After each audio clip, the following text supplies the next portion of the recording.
한 마트에서 식료품을 훔치다 적발된 아버지와 아들의 사연이 알려지면서 온정의 손길이 이어지고 있습니다. 식료품을 훔친 부자에게 수갑 대신 국밥을 건네 경찰 역시 연일 화제가 되고 있습니다. 이른바 장발장 부자에게 기적을 가져다 준 인천 중부서 이재희 경위를 사건 반장에서 만나봅니다. 네, 함께 사는 세상 오늘의 주인공은요. 요즘 화제가 됐던 사건입니다. 이 식료품을 훔친 아버지와 아들에게 도움의 손길을 내민 경찰과 시민들의 얘기입니다.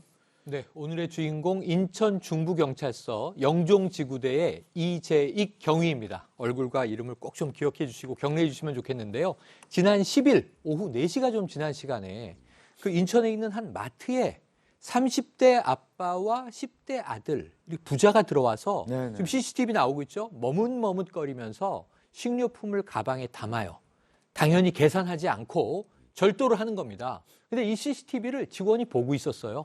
경찰에 신고를 했고 바로 잡혔습니다. 그런데 이 마트의 사장이 처벌하지 말아 주십시오. 이렇게 이제 온정의 이야기를 한 거예요. 예. 그러자 자 훈방.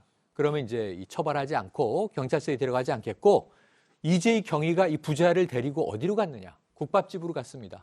식당에 가서 국밥을 사주고 행정복지센터에 가서 뭔가 도움을 받을 수 있을 것이다. 이 사연이 알려지면서 연말에 훈훈한 그런 행동이었다라는 칭찬이 쏟아지고 있습니다. 영상으로 봐서는 일단 절도범인데 어떤 얘기가 있는지 저희가 하나하나 좀 풀어보도록 하겠습니다.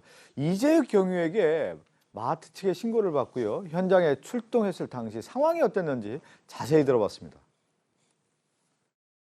저희가 현장에 도착했을 때는요, 부자가 이미 절도 행각이 발각이 돼서 마트 사무실 내로 신병이 이전돼 있는 상태였었고, 마트 사장에게 용서를 구하고 있는 그런 상황이었었죠. 땀도 많이 흘리고요, 몸도 많이 떨고, 죄송하다는 말만 언급해서 했고요.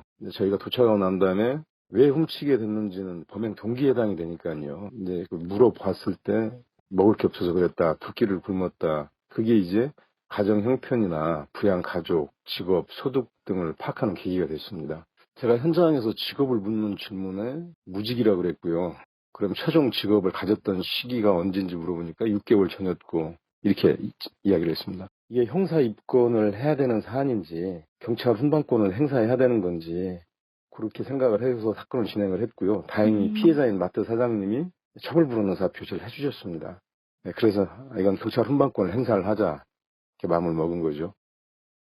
참 우리가 밥 굶는 얘기 사실 거의 못 들어봤는데 오늘 그 절도범은 두 끼를 굶었다고 하고 먹을 게 없었다고 하니까 마트 사장도 아마 이 딱한 사정을 들었기 때문에 훈방 조치하라고 얘기했겠죠. 네, 맞습니다. 이 가방에서 나왔던 물건들을 보니까 우유, 사과, 마실 거 몇 개, 대략 10,000원 정도 되는 그 내용의 식료품이었다고 합니다.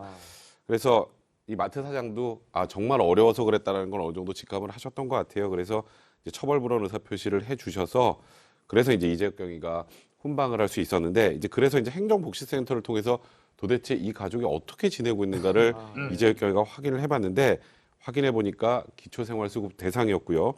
마트 인근에서 두 아들과 할머니 그렇게 네 식구가 함께 살고 있었는데 이재익 경위가 이렇습니다. 본인이 가정주부가 아니어서 정확하게 잘 모르지만 임대료 내고 통신비 내고 공과금 내고 나면 애들 책 사줄 돈도 안 되는 어려운 상황이라는 건 딱 보고 직감이 됐다고 합니다. 근데 이제 경찰 조사를 해보니까 이 아버지 이제 그 갑상선 질환에다가 당뇨까지 있어서 원래 택시기사를 하다가 6개월 전에 이제 택시기사 일도 그만두고 현재는 아무 일도 하지 않는 상황이었는데 이런 기초생활수급자 지원금이 나와도 제가 아까 말씀드렸던 것처럼 아주 기본적인 생활을 하고 나면 정말 극단적으로 밥 먹을 돈도 없는 정도의 상황이 될 수도 있죠. 그런 사정을 알게 됐다고 합니다. 가정 형편이 정말 어려운 딱한 사정인데 이 식료품을 훔친 아버지와 아들의 딱한 사연을 접한 이재익 경위는 식당을 데려갔습니다. 그곳에서 뜻밖의 일이 또 벌어졌는데요. 들어볼까요? 일단 밥부터 먹자고 그랬죠. 아마 우리 작가님도 같은 생각이 있었을 거예요. 불쌍한 사람 보면 도와주고 싶고 먹을 게 없어서 굶었다 그러면 허기를 면하게 해주고 싶으실 거고요. 훈방을 결정을 하고 나오면서 일단 허기를 채우게 하고 식사하는 도중에 이제 물어보고 싶은 말은 많았죠. 그런데 사건에 관해서 물어본다든지 식사를 하는데 불편할 것 같아서요. 좀 자기를 피해주기도 하고 주변에서 어슬렁거리기도 하고 고기 많이 먹으라는 말 정도 한마디 해준 것 같습니다. 한 시민분이 20만 원 든 봉투 내미셨다고 하던데 저도 이제 그분이 누구신지를 모르니까요. CCTV를 다시 확인을 해봤습니다. 다시 확인을 해보니까 마트 창문 쪽에서 저희가 사건 처리하는 일련의 과정을 다 확인을 하고 계시더라고요. 그리고 저희가 국밥집으로 이동하는 것까지 다 확인을 하시고 그리고 이제 돈 봉투를 그렇게 익명으로 전달하고 가신 거죠. 지금 화면에 보십시오. 그 얼마나 딱한 사정 얘기를 듣고 마트서부터 해서 돈을 찾아와서 식당에 들어와서 이렇게 20만 원 봉투를 건네고 가는군요. 예, 감동에 계속 이어지는데 일단 이재익 경위님 국밥 사줘야겠다 이렇게 마음 먹으신 네. 것도 일단 먼저 좀 전해드릴게요. 이런 생각이 들었다 그래요. 요즘에 밥 굽는 사람이 어디 있을까?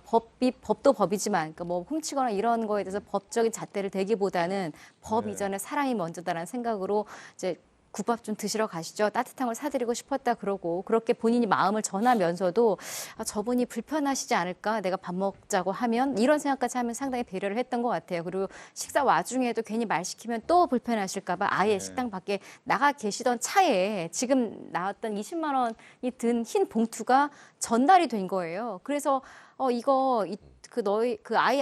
조그만 이제 아이한테 이거 너희들한테 온 것 같다라고 네, 했더니 지금 화면에 아이가 지금 들어와서 저렇게 전달해 봉투를 주고 전해주니까 아이가 봉투를 열어서 놀래죠. 저게 뭔가 봤더니 20만 원이 들어있는데 네. 저 아이가 저걸 들고 이게 내 거구나. 이거 감사합니다가 아니라 돌려줘야 되지 않아요. 그래도 막 뛰쳐나가더라는 거예요. 그걸 네. 보고 또 이 이재익 경위님이 저 아이의 마음을 보니까 정말 저게 저 아이의 본심이구나. 남의 돈을 또 얼른 돌려줘야지 하는 저 마음. 그치만 결국은 저 손님이 누군지 찾지를 못했고 혹시 마트에서 물건 사가신 분인가 확인까지 했는데 그것도 아니었고 네. 아직은 그 훈훈한 20만 원을 건넨 그분이 누군지 감사장을 주고 싶어도 찾지 못하고 있는 상황입니다. 저 찡하네요 정말. 네. 저 얘기 듣다 보니까 또 이재익 경위가 국밥을 사주고 난 이후에 행정복지센터에 데려갔어요. 아마 이재익 경위는 네. 이제 저 순간 그런 생각했을 거예요. 사회복지사한테 연결해가지고 어떻게든 도움을 주고 싶다고 생각한 것 같습니다. 그래서 이제 행정복지센터를 찾아갔어요. 네. 그 가면서 데려가는 이유를 얘기를 했는데 그거 잘 따라오더라는 거고요. 가서 기초생활수급자라는 거 설명을 하면서 일자리를 좀 소개해달라. 이제 이런 얘기를 했는데 일자리를 소개해줘도요 본인의 근로의지가 있는지 여부를 먼저 판단해요. 네. 그런데 이분은 근로의지는 충분히 있었는데 문제는 건강 상태였습니다. 그래서 이제 제한적인 일자리밖에 줄 수가 없는 것 같습니다. 지금 현재 상태에서는 그래도 아마 그 사회복지사가 어떻게 해서든지 이 맞는 일을 좀 만들어 주겠다고 얘기를 했다는 거고요. 그 다음에 이제 아이는 그래도 어린애는 바꾸는 몸은 안 되잖아요. 네, 예. 그래서 급식 카드를 제공하기로 했답니다. 예. 자, 이렇게 이제 배가 고파서 식료품을 훔친 아버지와 아들의 사연을 접한 또 시민들의 따뜻한 온정이 이어지고 있다고 하는데요. 이재익 경위가 그 소감을 전했습니다. 그 뒤로 마트도 업무가 마비될 정도고 저희도 그렇습니다. 그 정도로 사회 각계각층에서 도와주겠다는 전화 문의가 쇄도를 하고 있으니까요. 제가 정말 놀란 건 그 20만 원을 말없이 주고 가신 후원자분 그리고 이게 방송이 되고 난 뒤에 정말 많은 시민분들이 도움의 의사를 저희한테 전달하는 걸 보고 제가 많이 놀랐습니다. 많이 고맙기도 했고요. 그래서 기계적인 법 집행보다는 아까도 말씀드렸듯이 법에도 인정과 눈물이 있다는 걸 그렇죠. 네.